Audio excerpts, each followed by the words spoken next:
मैं सलीम मंसूरी, खबर आपको दूंगा पूरी। थाने बोल में आपका स्वागत है।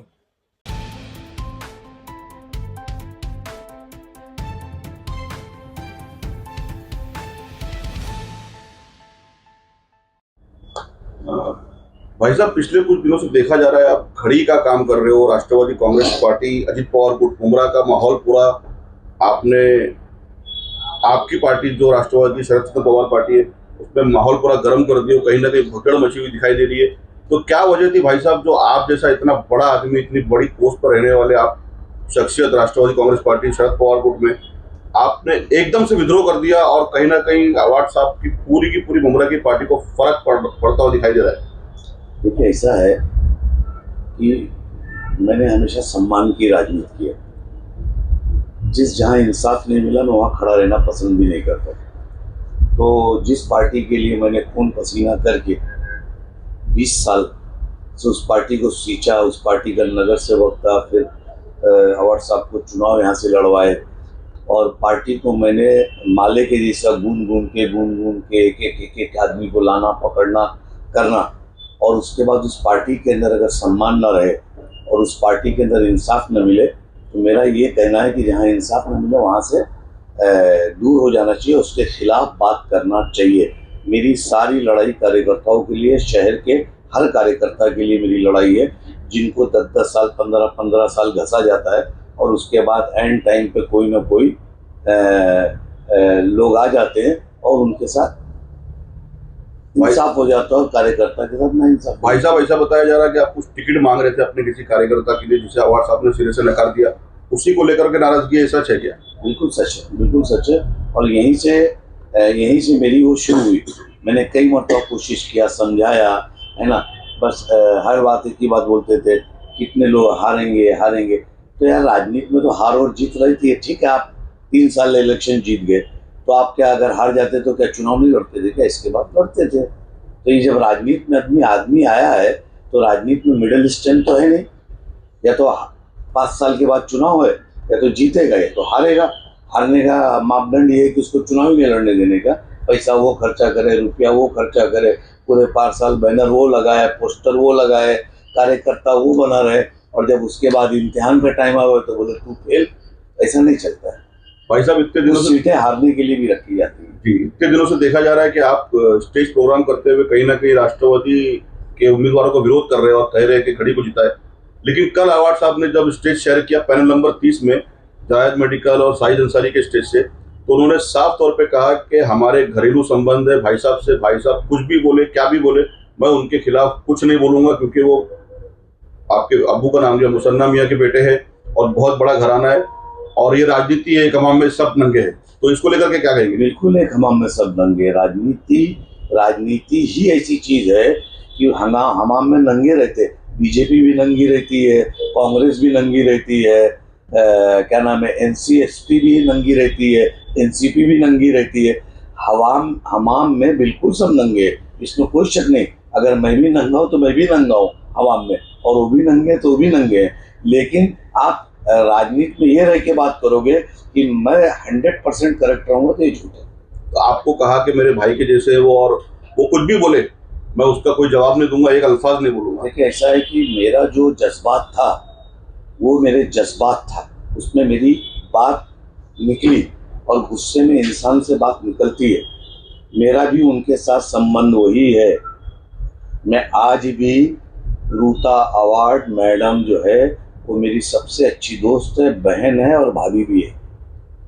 मेरे ख्याल से मैं जितनी बात अवार्ड साहब से नहीं करता, उससे ज़्यादा मैं मेरी भाभी से करता हूँ। ये सच है।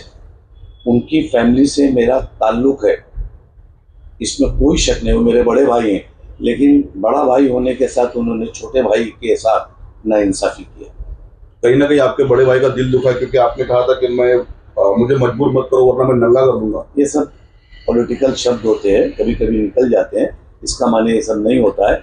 मैं ख़ानदानी आदमी हूँ, मेरे कुछ वादे और कुछ कमिटमेंट्स है ना ना ना वो बोलेंगे ना मैं बोलूँगा, वो एक अलग मामला है। लेकिन आदमी जज्बात में जब आता है तो कहीं ना कहीं बातें निकलती है।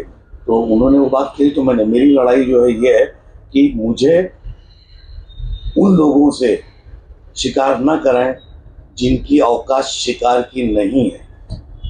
मुझे शिकार करना है तो साहब मेरा खुद शिकार करें। भाई साहब, अभी जिस तरीके से नजीबुल्लाह के साथ में आपको देखा जा रहा है, तो अगर नजीबुल्लाह के साथ में जिस तरीके से आपको ज़्यादा ही मुमरा के अंदर चर्चित रूप से देखा जा रहा है, तो कुछ ना कुछ ऐसा परिवर्तन बताइए कि अगर नजीबुल्लाह आता है तो ये चीज़ का परिवर्तन होगा। इसमें कोई शक थोड़ी नहीं है, काम करने का राइट सबको है। अच्छा है, मुमरा में कम से कम 2 विधायक लेवल के लोग तो मिले, फायदा हो रहा है मुमरा का। मैं तो बोलता हूँ एक नाथ शिंदे फायदा दे, उससे भी लो भाई। कोई चीज़ आएगी तो मुमरा में आएगी ना, मुमरा का फायदा होगा ना। तो आवाज साहब भी फायदा करे मुमरा का, 15 साल से जो किए है देख लो आप लोग। और अगर नजीब मुल्ला भी आके कोई काम करता और करे, और एक आध नजीब मुल्ला आ जाए तो और करे। जिसके पास ताकत है, कुव्वत है, पैसा है, आए शहर में काम करे। हमारा शहर आज भी पिछड़ा है। ये रोड बनने, ये तो रोड पहले से बनी हुई है, ब्रिज पहले से बना हुआ है, कोई नई चीज डेवलपमेंट नहीं है हमारे शहर में, है ना। यही सब मैं चाहता था कि वो मुझसे ये सब बातें करे, तो बात ही नहीं करते। भाई एक अहम सवाल ये है कि आपने जो विद्रोह किया है अपनी ही पार्टी में रहकर के, इतनी बड़ी पोस्ट होल्डर है आप, ऑफिशियली पोस्ट पर हो, उसके बाद भी विद्रोह किया आपने, तो कहीं ना कहीं आपके जो विरोधी बन गए अभी आपके पुराने साथी, उनका ऐसा कहना है कि भाई साहब का कुछ मामला सेट है, उनको इलेक्शन के बाद में लाल बत्ती दी जाएगी, गवर्नमेंट में लिया जाएगा, तो इस पर क्या कहेंगे?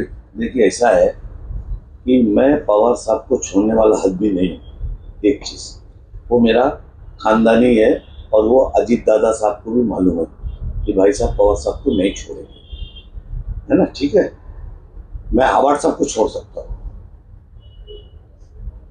आवाज साहब को छोड़ दिया मैंने लगभग, मतलब बड़ा कम चांस है कि मैं उनके साथ वो अपने वो बड़े बड़े भाई हैं, वो अपनी वो मैं छोटा भाई छोटी वो सही है, लेकिन लगभग अब जो है दिल मेरा मर चुका है। रहा सवाल मंत्रिमंडल का ना, तो आप भी जानते हैं कि मैं कोई भी सरकार में मंत्री बन सकता हूँ, अल्लाह का शुक्र है इतना अप्रोच हमारा है, समझे ना। तो मैं अगर मंत्री बनना होता तो मैं 5 साल से फाफड़े नहीं मारता था, पहले ही बन उनके, समझा ना, उसका आनंद ले लेता था, और लोगों के जो काम थे वो मैं काम करता था। ठीक है भाई साहब, मुमरा के अंदर काफी माहौल को गर्म देखा जा रहा है चुनावी सत्र के ऊपर। तो जिस तरीके से दोनों गुटों में नजीबुल्लाह और आवाज साहब के दोनों गुटों को देखते हुए, जैसा कि आम जनता आपके एक बयान के इंतजार में रहती है कि अभी भाई साहब क्या कहेंगे, तो ये वोट को लेकर आप मुमरा की जनता से क्या कहना चाहोगे? मैं मुमरा की जनता से कह रहा हूँ ना, अपील कर रहा हूँ ना, स्टेज पे जा रहा हूँ ना, मैं कोई वो राष्ट्रवादी का गले में वो नहीं डाला हूँ। मेरे साथ नाइंसाफी हुई है, मैं नाइंसाफी का प्रचार कर रहा हूँ, आप समझ रहे ना, मैं नाइंसाफी का प्रचार कर रहा हूँ। और मैं ये बताना चाहता हूँ हमारे नेता को, हमारे बड़े भाई को, कि सईद अली मरा नहीं था, सईद अली अदब में कुछ बोलता नहीं था। सईद अली आपको आमदार बना, आप आमदार थे, सईद अली आपके बीच में कहीं नहीं आता था, आप क्या कर रहे हो क्या नहीं कर रहे हो, हर चीज पे चुप खामोश रहता था। लेकिन बर्दाश्त के बाहर हो गया जब मेरे साथ खेल होने लगा, और जो दूसरों को खुद गालियां खाते हुए उसी से मेरे को भी गालियां खिलाने लगे, है ना। तो फिर मेरा सबर का पैमाना टूट गया, और मेरा कोई विकास नहीं हुआ भाई 20 साल में। न मेरा कोई लैंड है, न मैं लैंड माफिया हूँ, और न मैं पानी माफिया हूँ, और न मैं कॉन्ट्रैक्टर हूँ।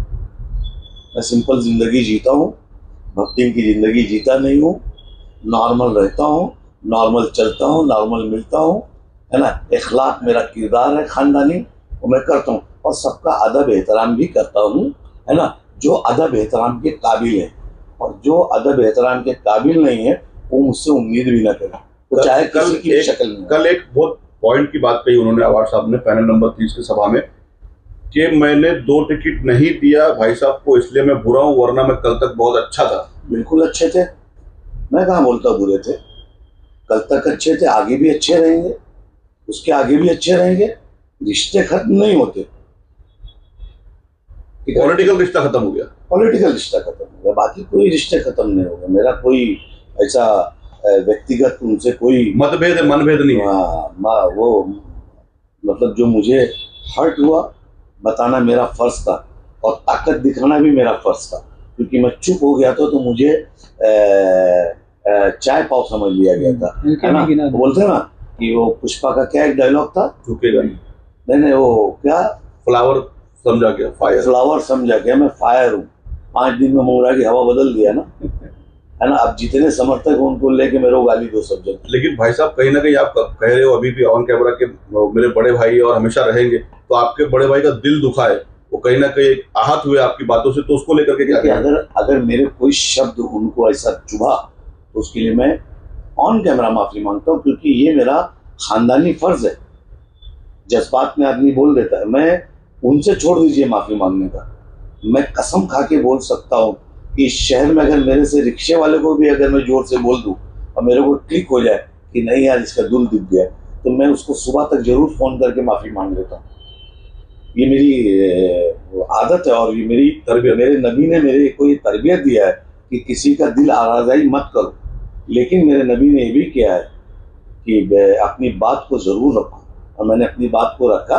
और उसमें अगर कोई अल्फाज मेरे गुस्से से निकल गया तो उसके लिए मुझे माफ़ी मांगने में देर नहीं है, लेकिन मैं अब हक की बात करते रहूँगा। Thank you very much.